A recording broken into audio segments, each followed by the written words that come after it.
দুদিন পরে সবাই হয়তো সবটা ভুলে যাবে।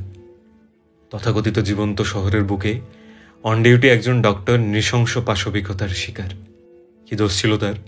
একজন মেয়ে হয়ে নিজের ওয়ার্ক স্পেসে নিজেকে সেফ ভেবে ফেলেছিল, আর তাই কেউ দেখল না। বর্বরতার চূড়ান্ত পর্যায়ে গিয়ে একজন ডাক্তারকে ধর্ষণ করা হলো, খুন করা হলো, আর কেউ কিচ্ছু টের পেল না।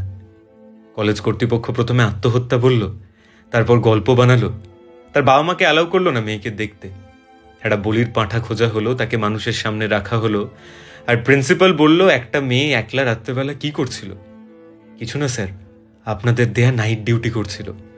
আর সেই নাইট ডিউটি চলাকালীন আপনাদের কলেজে চলতে থাকা কিছু জঘন্য র্যাকেট, যেটার কথা হয়তো আপনি আগে থেকেই জানতেন, সেটা ও জানতে পেরে গেছিল, কিন্তু আপনার মতো মানতে পারেনি। আর তাই বুঝে আপনাদের এত চেষ্টা যাতে সত্যিটা সামনে না চলে আসে। কিছু বড় বড় মুখ খুব অপেক্ষা করছে জানো, যাতে রাস্তায় চলতে থাকা এই প্রতিবাদ মিছিলগুলো থেমে যায়। রাস্তায় যারা বেরিয়েছে তারা যেন আবার নিজেদের কাজে ব্যস্ত হয়ে যায়, আর সবাই সবটা ভুলে যায়। কিন্তু এবার কেউ কিছু ভুলবে না, এবার কিছু থামবে না। স্বাধীনতার মাসে আগের বছর আমরা স্বপ্নকে হারিয়েছিলাম, মৌমিতাকে হারতে দেব না। আমাদের চাই না কোনো স্বাধীনতা দিবস, আমরা শুধু সত্যিটুকু জানতে চাই, বিচারটা জানতে চাই, আর দোষীদের শাস্তি চাই।